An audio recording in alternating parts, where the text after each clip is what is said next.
ଆମର ଏ ଅଞ୍ଚଳର ପ୍ରିୟ ସାର୍ ଚିତ୍ତ ସାର୍ ଆଜିକାର ଏହି ଉଦ୍ଯାପନ ଉତ୍ସବର ସଭାପତି। ଆମେ ଯେଉଁଥିପାଇଁ ଏଠାକୁ ଆସିଛୁ ସେ ହେଲା ସିନ୍ଦୁରଗୌରା ସ୍ପୋର୍ଟସ୍ କ୍ଲବ୍ ୟୁଥ୍ କ୍ଲବ୍ର ଯେଉଁ ସ୍ପୋର୍ଟସ୍ ହେଉଛି ତାର ଉଦ୍ଯାପନ ଉତ୍ସବ। ସିନ୍ଦୁରଗୌରା ମାନେ ବହୁତ ସୁନ୍ଦର, ମାନେ ସିନ୍ଦୁରଟା ସୁନ୍ଦର କିନ୍ତୁ ସିନ୍ଦୁରଗୌରା ବି ସୁନ୍ଦର। ଆଉ ସେଇ ସିନ୍ଦୁରଗୌରା କ୍ଲବ୍ର ସମସ୍ତ ସଦସ୍ୟମାନେ ଏତେ ସୁନ୍ଦର ଯେ ଏଭଳିଆ ସ୍ପୋର୍ଟସ୍ କାର୍ଯ୍ୟକ୍ରମକୁ ଆରମ୍ଭ କରିଛନ୍ତି 7 ଦିନ ଧରି। ମାନେ ଆମେ 7 ଦିନ ବୋରିଂ ହେଇଯିବା କିମ୍ବା ଆମ ମଥା କାମ କରି ଏକାଗ୍ରତା ଭାବରେ ଏକା ସାଙ୍ଗରେ ଏତେ ରକମ କାର୍ଯ୍ୟକ୍ରମ କରୁଛନ୍ତି, ଏତେ ରକମ କମ୍ପିଟିସନ କରୁଛନ୍ତି, ଦେଖିକି ଆଶ୍ଚର୍ଯ୍ୟ ହେଲି। କୋଉଠି ଛୁଞ୍ଚି ସୂତା କାର୍ଯ୍ୟକ୍ରମ, କୋଉଠି ଫୁଟବଲ ଟୁର୍ଣ୍ଣାମେଣ୍ଟ, କୋଉଠି କୁକୁଡ଼ା ଲଢ଼େଇ, ତ ସେ ତାଙ୍କର ଗଲା ଗୋଟେ ପରମ୍ପରାରେ ଆହୁରି ବିଭିନ୍ନ କାର୍ଯ୍ୟକ୍ରମ କରୁଛନ୍ତି। କିନ୍ତୁ ଗୋଟିଏ କଥା ମୁଁ ଏଠି କହିବି, ସନ୍ଧ୍ୟା ସମୟରେ ସାର୍ ଯେଉଁ କଥା କହିଲେ ଯେ ଆମେ ଯଦି ଉପଭୋଗ କରିବା ଖେଳକୁ, କିନ୍ତୁ ଯେତେବେଳେ ଖେଳାଳିମାନଙ୍କୁ ପୁରସ୍କାର ଦିଆଯିବ ସେତେବେଳେ ତାଳିଟିଏ ମାରିବା ପାଇଁ କେହି ନଥିବେ, ସେଇଟା ହେଲା ସବୁଠୁ ଖରାପ ପରମ୍ପରା।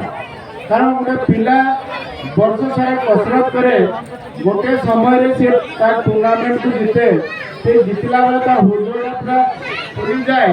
ଆଉ ସେତେବେଳେ ଯେତେବେଳେ ପ୍ରାଇଜ୍ଟା ନିଏ ସେତେବେଳେ ତାଳି କମିଯାଏ। ଯେତେବେଳେ ଗୋଟେ କଳାକାର ଭଲ ଗୀତଟିଏ ଗାଏ, ତାକୁ ତାଳି ନ ହେବ ସେ କଳାର କିଛି ମର୍ଯ୍ୟାଦା ରହିବ ନାହିଁ। ସେ ଭାବିବ ଯେ ମୁଁ ଭଲ କଳା ପ୍ରଦର୍ଶନ କଲି ନାହିଁ। ଯେତେବେଳେ ଗୋଟେ ଡ୍ୟାନ୍ସର ହଉ, ବିଭିନ୍ନ ଜିନିଷ ହଉ, ସବୁ ଜିନିଷରେ ଦୁଇଟା ପରିପୂରକ, ଜଣେ କମ୍ପିଟିଟର ଆଉ ଜଣେ ଦର୍ଶକ, ଯେଉଁମାନେ ତାକୁ ଉତ୍ସାହିତ କରିବେ। ପଇସାରେ ପ୍ରାଇଜ୍ ଆମେ ଦେଇକି ତାକୁ ସନ୍ତୁଷ୍ଟ କରିପାରିବା ନାହିଁ, କେବଳ ତାକୁ ଉତ୍ସାହିତ କରିବା ତାଳିଟିଏ ଦରକାର।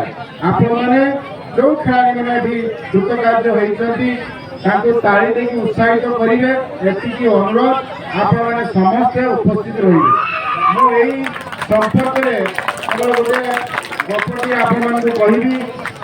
ଯେ ଗପଟା ହେଲା, ଜଣେ ମୁନି ଋଷି ଥାଆନ୍ତି। ସେ ପ୍ରତ୍ୟେକ ଦିନ ଜାଣିଛନ୍ତି ଗୁରୁକୁଳ ଗୁରୁ ପରମ୍ପରାରେ ପ୍ରତ୍ୟେକ ଦିନ ସେ 5ଟା ଘରୁ ଭିକ୍ଷାବୃତ୍ତି କରନ୍ତି। ତାପରେ ସେ ତାଙ୍କର ଗୁରୁ ଆଶ୍ରମକୁ ସେ ଚଳାନ୍ତି। ପ୍ରତ୍ୟେକ ଦିନ ଗୋଟେ ଜାଗାରେ ଯାଆନ୍ତି। ପ୍ରତ୍ୟେକ ଦିନ ଜଣେ ସ୍ତ୍ରୀ ଲୋକ, ସୁନ୍ଦର ସ୍ତ୍ରୀ ଲୋକ ତାକୁ ଦେଖନ୍ତି। ତାଙ୍କର ଆଶା ଥାଏ, ଆକାଂକ୍ଷା ଥାଏ ଯେ ମୁଁ ଟିକେ ଜ୍ଞାନ ଆହରଣ କରିଥାନ୍ତି। ତେଣୁ ସିଏ ସେ ମୁନି ଋଷିଙ୍କୁ ଅଟକେଇଲେ, କହିଲେ ବାବା ଆପଣ ତ ବହୁତ ଜ୍ଞାନୀ, ମୋତେ ଟିକେ ଜ୍ଞାନ ଦିଅନ୍ତୁନି। ସିଏ କହିଲେ କିଛି ନ କହି ପୁଣି ପଳେଇଲେ। ଆଉ କିଛି ଦିନ ଗଲା ପରେ ସେ ରାସ୍ତାରେ ପୁଣି ସେଇ ବାବା ଆସିଲେ। ପୁଣି ସିଏ ସୁନ୍ଦର ସ୍ତ୍ରୀ ଲୋକ ତାଙ୍କୁ କହିଲେ ବାବା ମୁଁ ସେଦିନ ବି ଆପଣ କହିଥିଲେ ମୋତେ ଟିକେ ଜ୍ଞାନ ଦିଅନ୍ତୁ, ଆପଣ କିଛି ନ କହି ପଳେଇଗଲେ। କିନ୍ତୁ ସେଠି ଛିଡ଼ା ହେଲେ, କହିଲେ ଆପଣ ଟିକେ ଅପେକ୍ଷା କରନ୍ତୁ, ମୁଁ ଟିକେ ଭଲ କ୍ଷୀରିଟିଏ ଆଣିଛି, ସେ କ୍ଷୀରିଟା ଆପଣଙ୍କୁ ଦେବି। କହିଲା ବାବା ଗୋଟେ ପାତ୍ର ତାଙ୍କ ଥଳିରୁ କାଢ଼ିଲେ, ତାଙ୍କୁ ଦେଲେ। ଦେଲା ପରେ ସେ ସୁନ୍ଦର ସ୍ତ୍ରୀ ଲୋକ ଜଣେ ଦେଖିଲେ ଯେ ପାତ୍ରଟା ଅପରିଷ୍କାର ଅଛି। ତେଣୁ ସେଇ ଅପରିଷ୍କାର ପାତ୍ରକୁ ନେଇ ଧୋଇକି ଆଣିଲା ବେଳକୁ ବାବାଙ୍କୁ ଯେତେବେଳେ ଦେଲେ, ସେ କହିଲେ ଆଉ କ୍ଷୀରିର ଆବଶ୍ୟକତା ନାହିଁ, ମୁଁ କ୍ଷୀରିଟା ସେଇ ପାତ୍ରଟିକୁ ତାଙ୍କ ଥଳିରେ ପୁରେଇଲେ।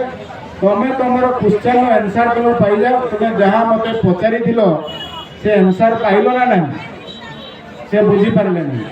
କାରଣ ମଣିଷ ଯେଉଁ ଶିକ୍ଷା ଆମେ ଦେଉଛେ ସେ ବ୍ରେନ୍ଟା ରିସିଭ୍ କରିବ ନା ନାହିଁ, ସେଟା ଅପରିଷ୍କାର କି ପରିଷ୍କାର ଅଛି, ସର୍ବପ୍ରଥମେ ଶିକ୍ଷକମାନେ ତଦାରଖ କରନ୍ତି। ତେଣୁ ଯେଉଁ ସାର୍ ମୋତେ ପ୍ରଥମ କଥାଟା କହିଲେ, ମୁଁ ବିଭିନ୍ନ କାର୍ଯ୍ୟକ୍ରମ ଯାଉଛି, ଦେଖୁଛି କାର୍ଯ୍ୟକ୍ରମ ତ ହେଉଛି, କିନ୍ତୁ ଯେତେବେଳେ ପ୍ରତିଯୋଗୀମାନଙ୍କୁ ପ୍ରାଇଜ୍ ଦିଆଯାଉଛି ସେତେବେଳେ ଜମାଣୁ ଦର୍ଶକ ରହୁନାହାନ୍ତି। ଠିକ୍ କହିଲି ନା ଭୁଲ କହିଲି? ଆମେ ଫୁଟବଲ ମ୍ୟାଚଟା କରୁଛୁ, ହଜାର ହଜାର ଦର୍ଶକ ରହୁଛନ୍ତି, କିନ୍ତୁ ପ୍ରାଇଜ୍ ଦେଲା ବେଳେ ସନ୍ଧ୍ୟା ହେଇଯାଉଛି, ଗୋଟେ ବି ଦର୍ଶକଙ୍କୁ ଦେଖିବାକୁ ମିଳୁନି। କିନ୍ତୁ ଏଇଟା ଗୋଟେ ବିଡ଼ମ୍ବନା। ଆଜି ନୂଆ ରୂପରେ ସାର୍ ଯେହେତୁ ଏଇଟା କହିଲେ, ମୁଁ ତାଙ୍କୁ साथी एकमत हो कथा दोहरैली आ विशेष किसी कहना समस्त को शुभ संध्या आगामी नवा वर्ष ये माटीर पुओ हिसाब से समस्त को नव वर्षर शुभेच्छा जन मोर वक्तव्य को साफ कर। जय हिंद, जय जगन्नाथ, जय मुड़ा माटी।